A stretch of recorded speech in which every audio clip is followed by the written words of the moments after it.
மாண்புமிகு உறுப்பினர் திரு இரா ராஜேந்திரன் அவர்கள். மாண்புமிகு பேரவை தலைவர் அவர்களுக்கு வணக்கம். வரலாற்று சிறப்புமிக்க சத்துணவு திட்டம் தந்த புரட்சி தலைவர் எம்ஜிஆர், சமூக நீதி காத்த வீராங்கனை, நாங்கள் அனைவரும் அன்றாடம் போற்றி வணங்குகிற டாக்டர் புரட்சி தலைவி அம்மா அவர்கள்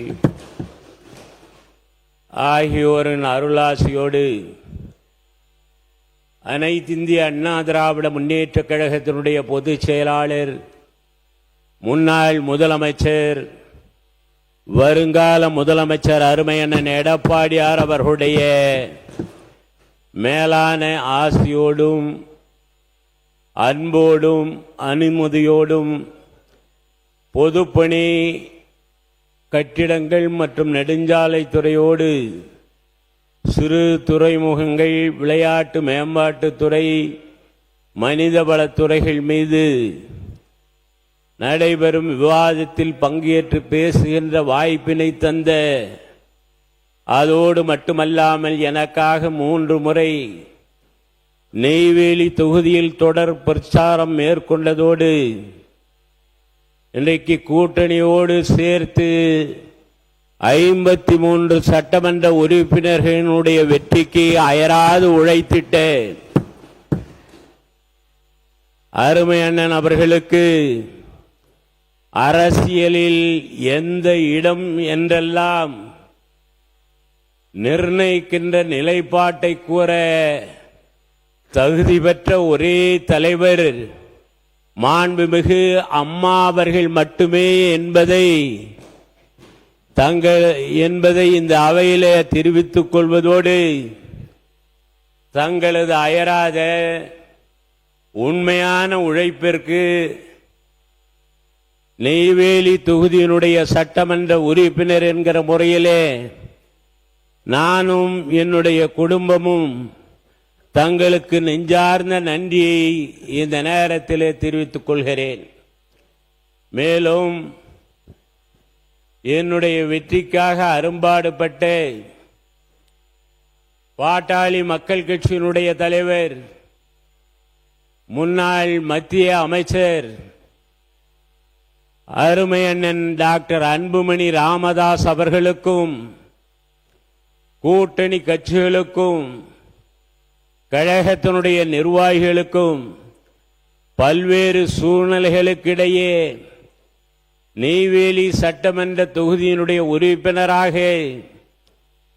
நான் தேர்வு செய்யப்பட வேண்டும் என்கிற இதய சுத்தியோடு வாக்களித்த வாக்காளர் பெருமக்களுக்கும், அயராது பணியாற்றிய உறவினர்களுக்கும், நண்பர்களுக்கும், மாநில, மாவட்ட, ஒன்றிய, நகர பொறுப்பாளர்களுக்கும் எனது மனமார்ந்த நன்றியினை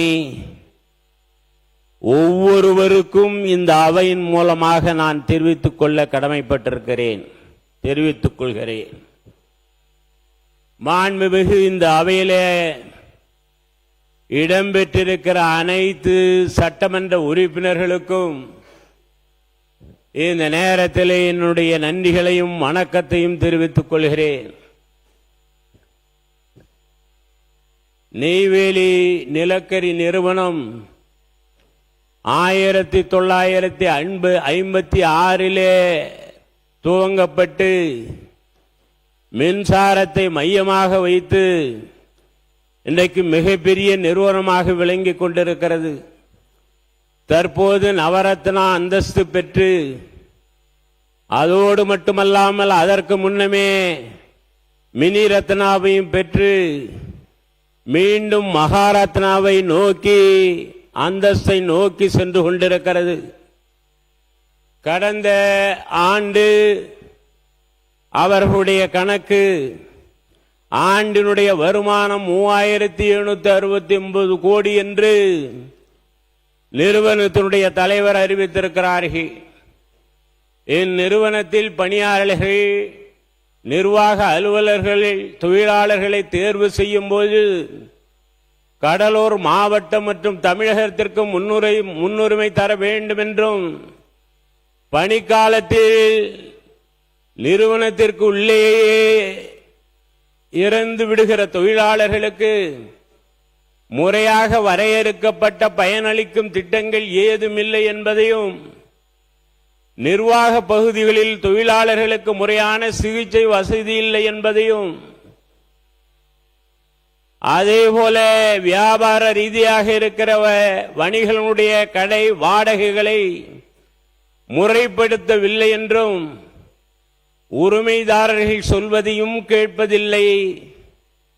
இந்த NLCIL நிறுவனம் அங்கே பணிபுரியுடைய தொழிலாளர்களுக்கு பணி வழங்குகிற நிலைப்பாட்டில் அங்கே பணியாற்றுகிற தொழிலாளருக்கு முன்னுரிமை அடிப்படையில் வேலை வாய்ப்பு வழங்க வேண்டும் என்றும், நியாயமான கோரிக்கைகளை உயரதிகாரிகள் கேட்பதில்லை என்பதையும், அதேபோல ஆண்டிற்கு அவர்கள் ஈட்டுகிற லாபத் தொகையில் 3% பங்கை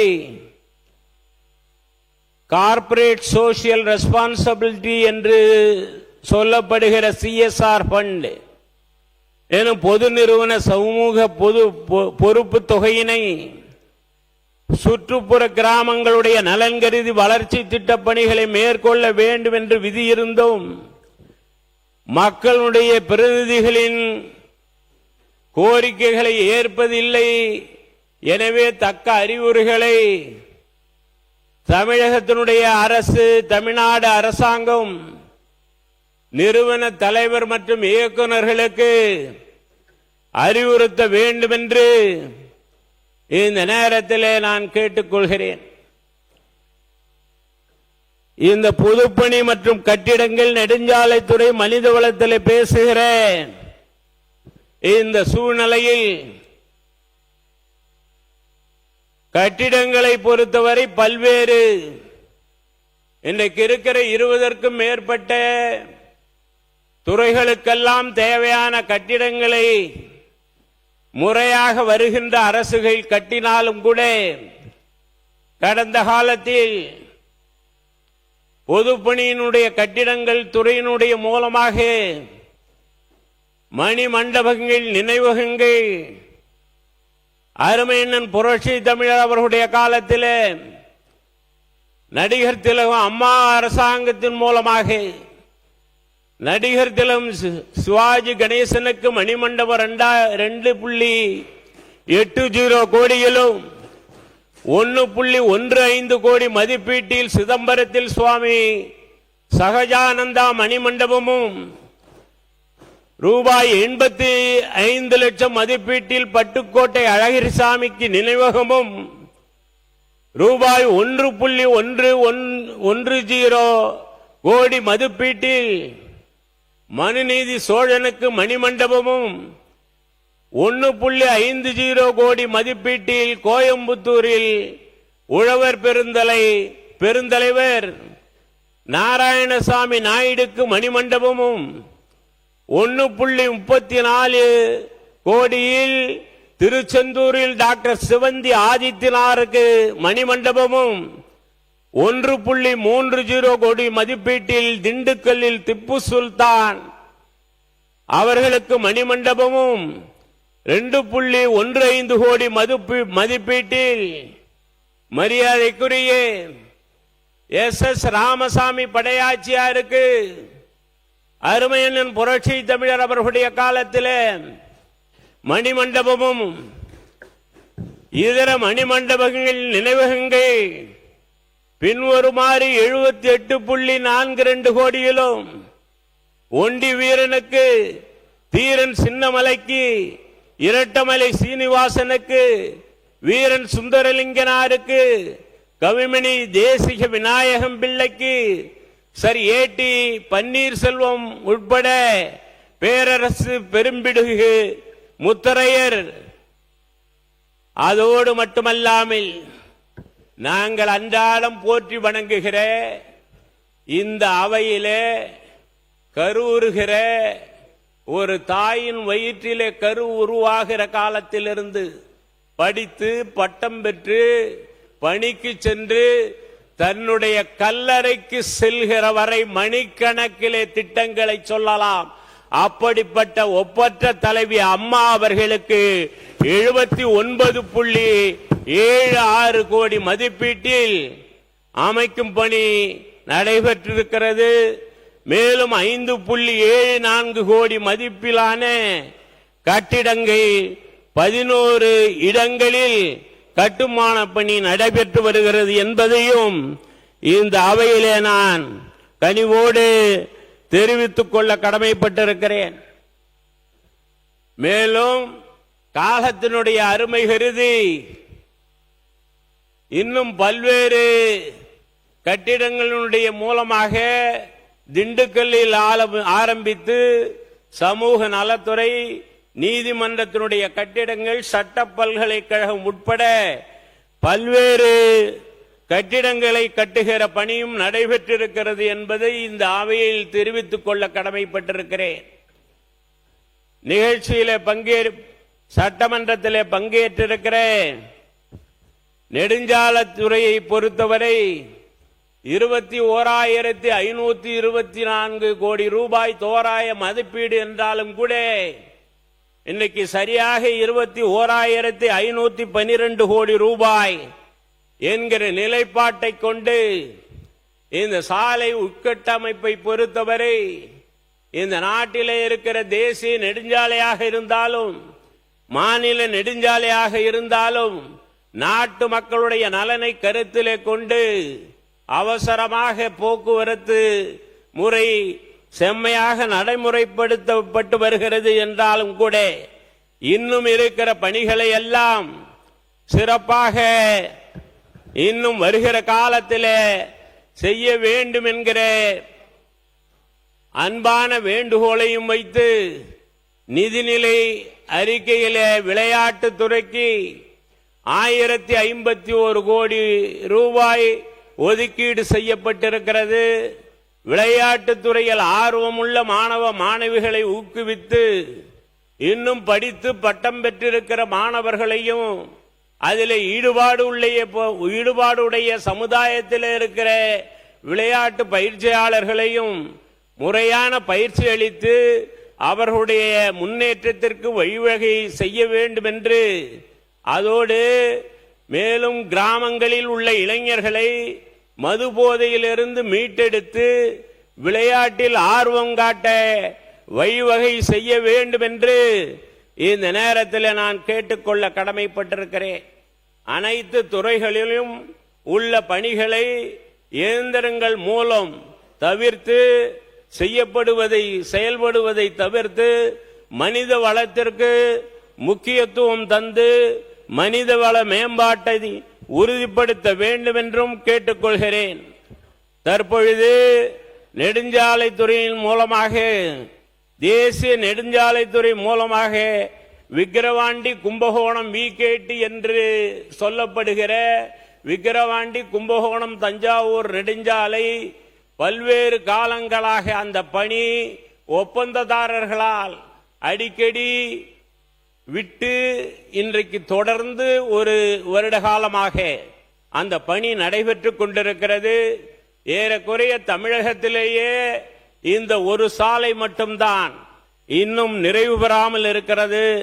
எனவே தேசிய நெடுஞ்சாலையாக இருந்தாலும் மாநில நெடுஞ்சாலைத்துறையினுடைய அமைச்சர் அதை கவனத்தில் எடுத்துக்கொண்டு தொய்வில்லாமல் நடைபெறுகிற அந்த பணி தொடர்ந்து விரைவாக அந்த பணியை நிறைவு செய்ய வேண்டும் என்றும் இந்த நேரத்தில் நான் கேட்டுக்கொள்ள கடமைப்பட்டிருக்கிறேன்.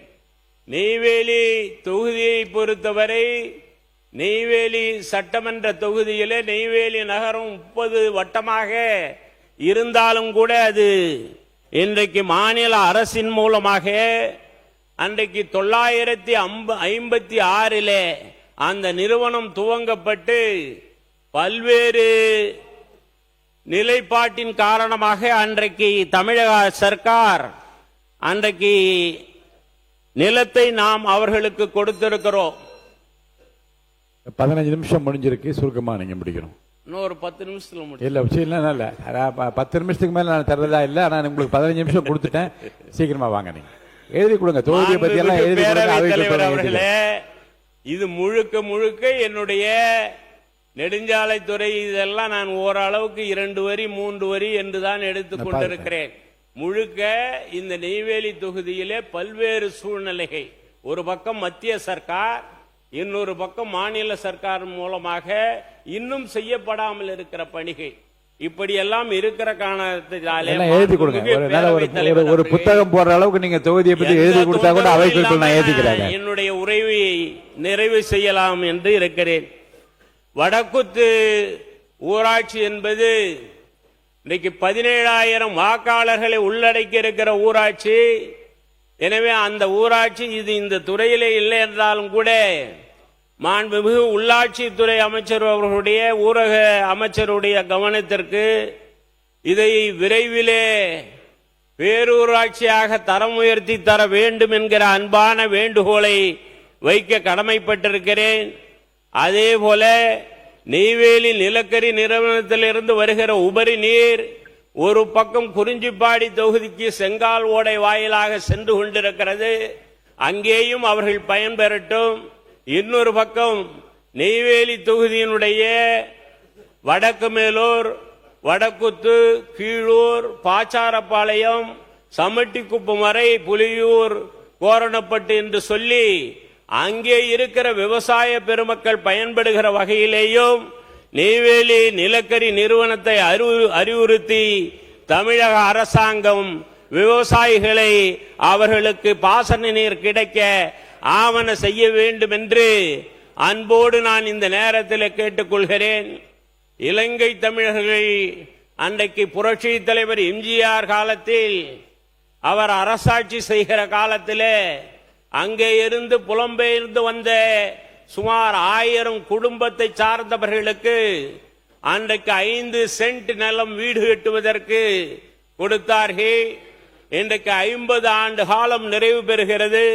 எனவே அந்த மக்களுடைய வாழ்க்கை சூழ்நிலையை கருத்திலே கொண்டு அவர்களுக்கு இந்த அரசாங்கம் வருவாய்த்துறையினுடைய மூலமாக ஆய்வு செய்து 3 சென்ட் நிலத்தை அவர்களுக்கு பட்டா, இலவச பட்டா கொடுக்க ஆவண செய்ய முடியுமா என்று பரிசீலித்து நடவடிக்கை மேற்கொள்ள வேண்டும் என்று இந்த நேரத்தில் அன்போடு நான் கேட்டுக்கொள்ள கடமைப்பட்டிருக்கிறேன்.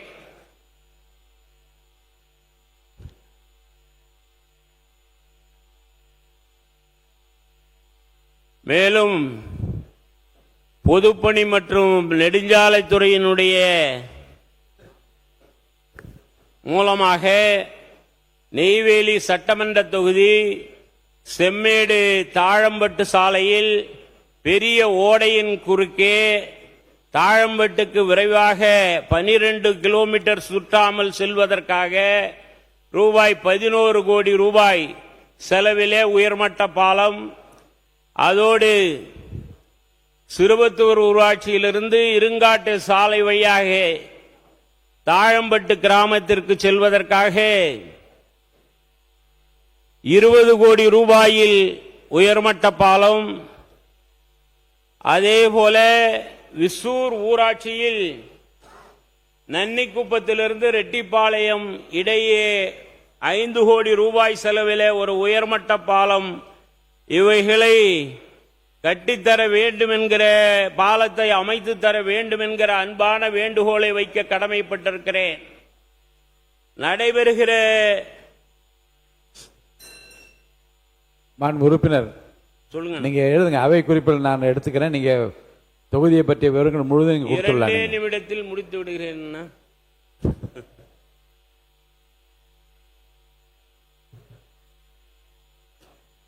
அந்த இது அணு கொடுத்த அந்த பேப்பர் என்ன வேணாண்டாங்க. சரி,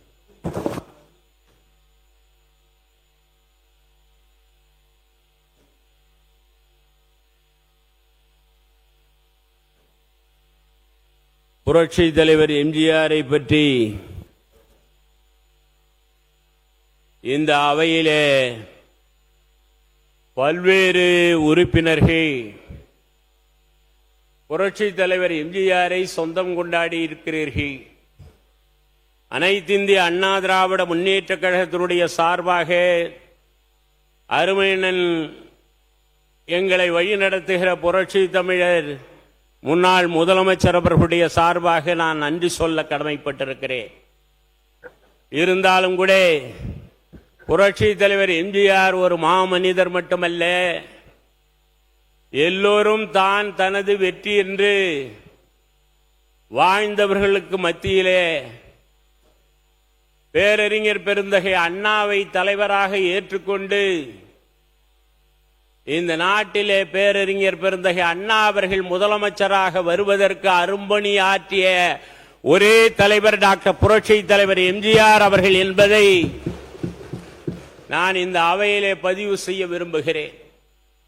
புரட்சி தலைவர் எம்ஜிஆரை பொறுத்தவரை 3 முறை 977, 80, 84 3 முறை தேவையான சட்டமன்ற உறுப்பினர்களுடைய எண்ணிக்கையை பெற்று முதலமைச்சராக 3 முறை தொடர்ந்து வந்த ஒரே முதலமைச்சர் டாக்டர் புரட்சி தலைவர் எம்ஜிஆர் அவர்கள். அதிலேயும் குறிப்பாக ஒன்றை நான் சொல்ல கடமைப்பட்டிருக்கிறேன். 3வது முறை நம்முடைய தங்க தலைவர் புரட்சி தலைவர் எம்ஜிஆர் அவர்கள். ஏன் நம்முடைய தலைவர் என்று சொல்கிறேன் என்றால், இங்கே புதிய உறுப்பினர்கள் வருகின்றிருக்கிறார்கள், அமைச்சர் பெருமக்கள் இருக்கிறார், மாண்புமிகு சட்டப்பேரவையினுடைய தலைவர் 3வது முறை 3 முறை முதலமைச்சராக ஆனவரும் எங்களோடு இல்லை என்றாலும் இந்த அவையிலே இருக்கிறார். பொன்விழா கண்ட புரட்சி தலைவர் எம்ஜிஆரால் முதலாளி என்று சொல்லப்படுகிற அவரும் இந்த அவையிலே இருக்கிறார்கள். சந்தோஷம். அதே நேரத்தில் நான் ஒன்றை சொல்ல கடமைப்பட்டிருக்கிறேன். இந்த நேரத்தில் இந்திய தேசிய காங்கிரசினுடைய அன்றைய தலைவர் அம்மையார் இந்திரா காந்தி அவர்களுக்கு நாங்கள் நன்றி சொல்ல கடமைப்பட்டிருக்கிறோம். காரணம், புரட்சி தலைவர் எம்ஜிஆர் அவர்கள் அப்பல்லோ மருத்துவமனையில் இருக்கிற நேரத்தில் திரும்பி வருவாரா இல்லையா என்கிற சூழ்நிலை அனைத்திந்திய அண்ணா திராவிட முன்னேற்ற கழகத்துக்கு மட்டுமல்ல, நாட்டில் இருக்கிற ஏழைகளுக்கு, இல்லாதவர்கள் மத்தியிலே அன்றைக்கு ஏங்கி தவித்த நேரத்தில் உடனடியாக அமெரிக்காவிலே இருக்கிற புரூக்ளின் மருத்துவமனைக்கு அனுப்புவதற்கு விமானத்திலே ஏற்பாடு செய்த காரணத்தால் நன்றி சொல்ல கடமைப்பட்டிருக்கிறோம். அதோடு மட்டுமல்ல, எதற்காக நான் இதை சொல்லுகிறேன் என்றால், ஒரு நாட்டினுடைய முதலமைச்சர் இந்த நாட்டிலேயே இல்லை. 3வது முறை 984 சட்டமன்ற பொது தேர்தல் அறிவிக்கப்படுகிறது. அறிவிக்கிற நேரத்திலே புரட்சி தலைவர் எம்ஜிஆர் புரூக்ளின் மருத்துவமனையில் 20,000 மைல்களுக்கு அப்பாலே இருக்கிறார். ஆனால் இந்த நாட்டு மக்கள், ஏழைகள், இல்லாதவர்கள், தாய்மார்கள், இளைஞர்கள் எல்லோரும் சேர்ந்து இந்த நாட்டில் மீண்டும் எங்களுடைய தங்க தலைவர், ஏழைகளுக்கு அள்ளி கொடுத்தவர், வள்ளல்களுக்கெல்லாம் வள்ளலான 8வது வள்ளலான புரட்சி தலைவர் எம்ஜிஆர் தான் இந்த நாட்டினுடைய முதலமைச்சராக வர வேண்டும் என்று சொல்லி மீண்டும் பரங்கி மலைக்கு வருகிற நேரத்தில் அண்ணன் அவர்களுக்கு தெரியும், சபாநாயகர் அவர்களுக்கு தெரியும், அன்றைக்கு துள்ளி குதித்து மீண்டும் பரங்கி மலை மைதானத்தில் வந்த முதலமைச்சராகவே வந்த தலைவர் டாக்டர் புரட்சி தலைவர் எம்ஜிஆர் அவர்கள். நான் இதை எதற்காக கோடிட்டு காட்டுகிறேன் என்றால், புரட்சி தலைவர் எம்ஜிஆரை எல்லோரும் சொந்தம் கொண்டாடுகிறீர்கள். யாரையும் புண்படுத்த வேண்டும் என்பதற்காக நான் இதை சொல்லவில்லை. நான் இந்த அவையிலே இந்த வாசகத்தை பதிய வைக்கவில்லை. அதே நேரத்தில் நீங்கள் ஒன்றை எண்ணி பார்க்க வேண்டும். 31 ஆண்டு காலம் புரட்சி தலைவர் எம்ஜிஆர், 11 ஆண்டு காலம் புரட்சி தலைவி அம்மா அவர்கள், 16 ஆண்டு காலம் அருமை அண்ணன் எங்களுடைய எடப்பாடியார் அவர்கள் 4 ஆண்டு காலம். அவையிலே பேசுகிற நேரத்தில் இங்கே அவையிலே இருந்த அவை முன்னவரிடத்திலே கூட நான் கோடிட்டு காட்டினேன் அமைதியாக என்ன பேசுகிறார்கள் என்று. எல்லாம் கருத்திலே நன்றி சொல்லி முடிங்க. நன்றி சொல்லி முடிங்க. ஒரு தாயினுடைய வயிற்றிலே கரு உருவான காலத்திலிருந்து திட்டம் தந்த அம்மா அவர்கள் முக்கடல் சூழ்ந்திருக்கிற இந்த பாரதத்தில் இந்த இயக்கத்தை 3வது பேரியக்கமாக ஆக்கியதோடு மட்டுமல்லாமல் நாளெல்லாம் திட்டத்தை, அம்மா அவர்களுடைய திட்டத்தை, நாட்டு மக்களுக்கு தந்த திட்டத்தை நாம் பேசிக்கொண்டே இருக்கலாம். இருந்தாலும் கூட அதற்கு பின்னாலே எங்களுடைய அருமை அண்ணன் அவர்கள் பொதுச் செயலாளராக பொறுப்பேற்று, முதலமைச்சராக பொறுப்பேற்று என்ன கொடுப்பார், எடப்பாடியார் ஏது கொடுப்பார் என்று ஏங்கிய நேரத்தில் எடுத்த எடுப்பிலேயே 2500 ரூபாயை நாட்டு மக்களுக்கு அள்ளி கொடுத்த தலைவர், பொங்கல் பரிசாக கொடுத்த தலைவர் முன்னாள் முதலமைச்சர் அருமையண்ணன் எடப்பாடியார் அவர்கள். 11 மருத்துவ கல்லூரிகளை தந்தார். கிராமத்தில் இருக்கிற ஏழை மாணவிகள் பயன்பெறுகிற வகையிலே 7.5 மருத்துவ படிப்பிலே சேர்வதற்கு 7.5% தந்தார். குடிமராமத்து திட்டம் தந்தார். இப்படி பல்வேறு திட்டங்களை தந்து அம்மாவை போல், தலைவரை போல் கடந்த காலத்தில் ஆட்சி செய்த அண்ணன் அவர்களை இந்த நேரத்தில் நெஞ்சிலே ஈரம் உள்ளவர்கள், நன்றி உணர்வுள்ளவர்கள், விசுவாசம் உண்மைத்தன்மை உள்ளவர்கள் யாவரும் மறக்க மாட்டார்கள். நிச்சயம் ஒரு நாள் நினைத்து பார்ப்பார்கள் என்பதை மட்டும் இந்த அவைக்கு தெரிவிப்பதோடு இன்று இங்கே முக்கிய பொறுப்புகளில் உள்ளவர்கள் கூட எல்லோரும் கழகத்தை, அனைத்திந்திய அண்ணா திராவிட முன்னேற்ற கழகத்தை பல்வேறு கருத்துக்களை இட்டு கூறினாலும் கூட அதை சார்ந்துள்ள தலைவர்கள் மறந்து போனார்களோ என்று எண்ணும் போது மனது வலிக்கிறது. இந்த அவையில் கூட அனைத்திந்திய அண்ணா திராவிட முன்னேற்ற கழகத்தில் இழப்பாடியவர்கள் கூட பல்வேறு எதிர்மறை கருத்துக்களை சொன்னால், புரட்சி தலைவர் எம்ஜிஆர் வித்திட்ட இந்த இயக்கம், அம்மா அவர்களால் பாதுகாத்த இந்த இயக்கம், புரட்சி தமிழர் அருமையண்ணன் எடப்பாடியாரால் வழி நடத்துகிற இந்த இயக்கம் எப்போது தேர்தல் வந்தாலும் மீண்டும் அனைத்திந்திய அண்ணா திராவிட முன்னேற்ற கழகம் ஆட்சிக்கு வரும் என்பதை மட்டும் இந்த நேரத்தில் நாட்டு மக்களுக்கு எடுத்து சொல்லி அவையிலே எனக்கு ஒரு வாய்ப்பினை தந்திருக்கிற அனைத்து உறுப்பினர் மக்களுக்கும், பேரவை தலைவருக்கும், எங்களுடைய அருமை அண்ணன் எடப்பாடியாருக்கும் நன்றியை தெரிவித்து இடம் சார்கிறேன். நன்றி, வணக்கம்.